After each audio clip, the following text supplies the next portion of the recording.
Hello everyone, welcome back to my channel Sumit Theorem. My name is Sumit, your math teacher.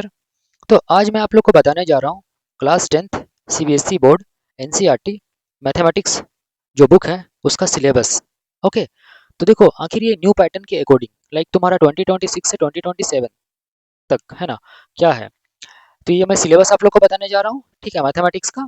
तो देखो सबसे पहला chapter तुम्हारा क्या दिया गया है इसमें।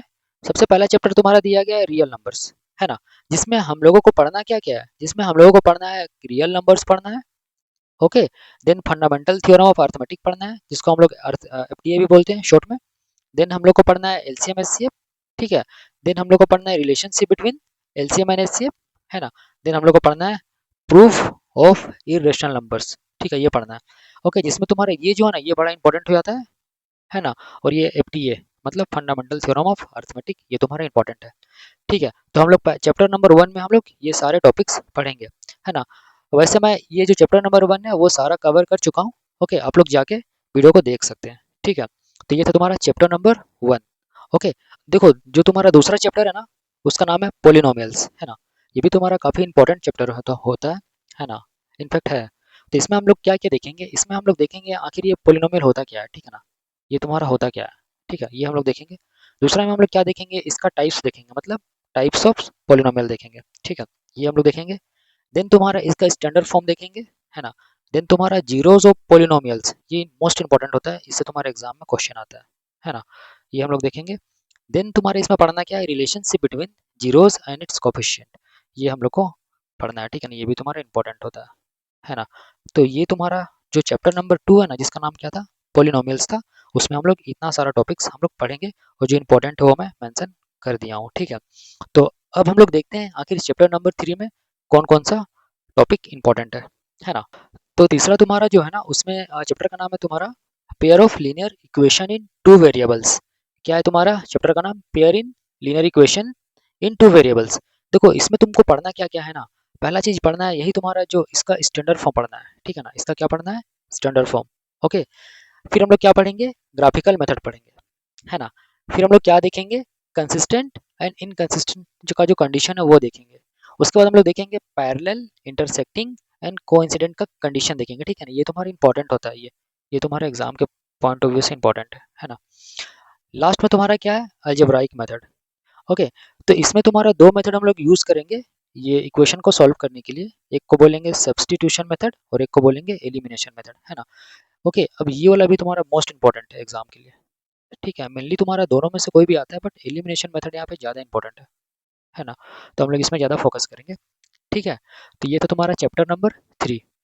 तो चैप्टर 4 है तुम्हारा क्वाड्रेटिक इक्वेशन, है ना।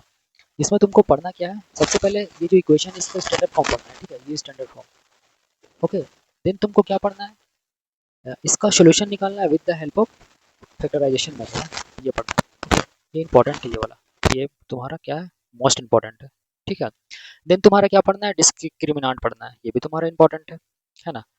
ओके, देन तुम्हारा क्या पढ़ना है, नेचर ऑफ रूट्स पढ़ना है, ये भी तुम्हारा इंपॉर्टेंट है एग्जाम के पॉइंट ऑफ व्यू से, ठीक है। तो ये था तुम्हारा चैप्टर नंबर 4 जिसमें मैं ये बताया कि क्या क्या टॉपिक इंपॉर्टेंट था। ओके, चैप्टर 5 है तुम्हारा अर्थमेटिक प्रोग्रेशन, है ना। ये भी तुम्हारे एग्जाम के पॉइंट ऑफ व्यू से काफी इंपॉर्टेंट चैप्टर है।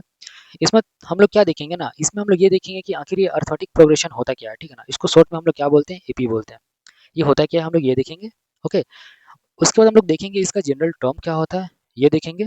देन हम लोग देखेंगे क्या चीज, इसका nth टर्म या फिर लास्ट टर्म, ये क्या होता है ये देखेंगे, ये तुम्हारा इंपॉर्टेंट होता है ना, ठीक है। फिर हम लोग देखेंगे कि सम ऑफ nth टर्म, ये भी तुम्हारा काफी इंपॉर्टेंट होता है ना एग्जाम के पॉइंट ऑफ व्यू से, ठीक है। उसके बाद हम लोग देखेंगे मिसलेनियस अगर कुछ बच जाएगा तो हम लोग वो भी देखेंगे, है ना। तो ये सब सारा तुम्हारा क्या था, अर्थमेटिक प्रोग्रेशन में हम लोगों को पढ़ना पड़ेगा, ठीक है, हम लोग पढ़ेंगे इसको। ओके, तो ये था चैप्टर नंबर 5। चैप्टर 6 है तुम्हारा ट्रायंगल्स, है ना। तो ट्रायंगल्स में हम लोग को क्या पढ़ना है, सिमिलर फिगर पढ़ना है ना। देन क्या पढ़ना है, सिमिलर ट्रायंगल पढ़ना है। ओके, देन हम लोग को सिमिलैरिटीज पढ़ना है। ओके, ये जो कंडीशन दिया हुआ है, 3 रूल्स है, ओके, ये पढ़ना है। देन हम लोग को क्या पढ़ना है, बीपीटी पढ़ना है ना, बेसिक प्रोपोर्शनलिटी थ्योरम पढ़ना है, ठीक है, बीपीटी, इसी को हम लोग थेल्स थ्योरम भी बोलते हैं। ये तुम्हारा मोस्ट इंपॉर्टेंट होता है ये चैप्टर में। ओके, ये तुम्हारा मोस्ट इंपॉर्टेंट है। देन तुम्हारा क्या पढ़ना है, कन्वर्स ऑफ बीपीटी, ठीक है। तो ये था तुम्हारा ट्रायंगल्स चैप्टर। ओके, तो चैप्टर 7 जो है हम लोग का, उसका नाम क्या है, कोऑर्डिनेट ज्योमेट्री, है ना। तो कोऑर्डिनेट ज्योमेट्री में हम लोग को क्या क्या देखना है, एक्चुअली देखना है ये कार्टेशियन सिस्टम पहले देखना है, ठीक है, ये हम लोग देखेंगे। देन हम लोग क्या देखेंगे, कोऑर्डिनेट्स ऑफ अ पॉइंट, है ना, ये जो कार्टेशियन जो प्लेन होता है उसमें हम लोग पॉइंट को कैसे प्लॉट करेंगे ये देखना है। देन हम लोग क्या देखेंगे, graph of a linear equation, जो लीनियर इक्वेशन होता है उसका ग्राफ देखेंगे, ठीक है। देन हम लोग क्या देखेंगे, distance between two points, okay, दो पॉइंट रहेगा उसके बीच का डिस्टेंस हम लोग देखेंगे, ये तुम्हारा इंपॉर्टेंट होता है एग्जाम के पॉइंट ऑफ व्यू से। देन हम लोग क्या देखेंगे, सेक्शन फार्मूला, ये जो सेक्शन फार्मूला है ना ये मोस्ट इंपॉर्टेंट होता है, ठीक है, एग्जाम के पॉइंट ऑफ व्यू से, है ना। तो ओवरऑल हम लोग कोऑर्डिनेट ज्योमेट्री में इतना सारा चीज हम लोग पढ़ेंगे, ओके।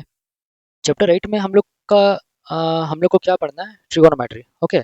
तो ट्रिगोनोमेट्री में हम लोग को क्या देखना है, सबसे पहले ट्रिगोनोमेट्रिक रेशियोज देखना है, ओके, जिसको हम लोग शॉर्ट में क्या बोलते हैं, टी रेशियोज भी बोलते हैं, ये इंपॉर्टेंट होता है ना। फिर हम लोग को देखना है इसका कन्वर्जन देखना है। देन हम लोग को क्या देखना है, ट्रिगोनोमेट्रिक टेबल देखना है। देन हम लोग को क्या देखना है, ट्रिगोनोमेट्रिक आइडेंटिटीज, ये तुम्हारा इंपॉर्टेंट होता है, ओके, ये भी तुम्हारा क्या होता है, इंपॉर्टेंट होता है, ठीक है। तो ये था तुम्हारा ट्रिगोनोमेट्री। चैप्टर 9 में तुम्हारा क्या है, एप्लीकेशंस ऑफ ट्रिगोनोमेट्री, ओके, जिसमें हम लोग को क्या पढ़ना है, सबसे पहले पढ़ना है हाइट एंड डिस्टेंस, ओके, ये अपने आप में एक इंपॉर्टेंट होता है टॉपिक, है ना।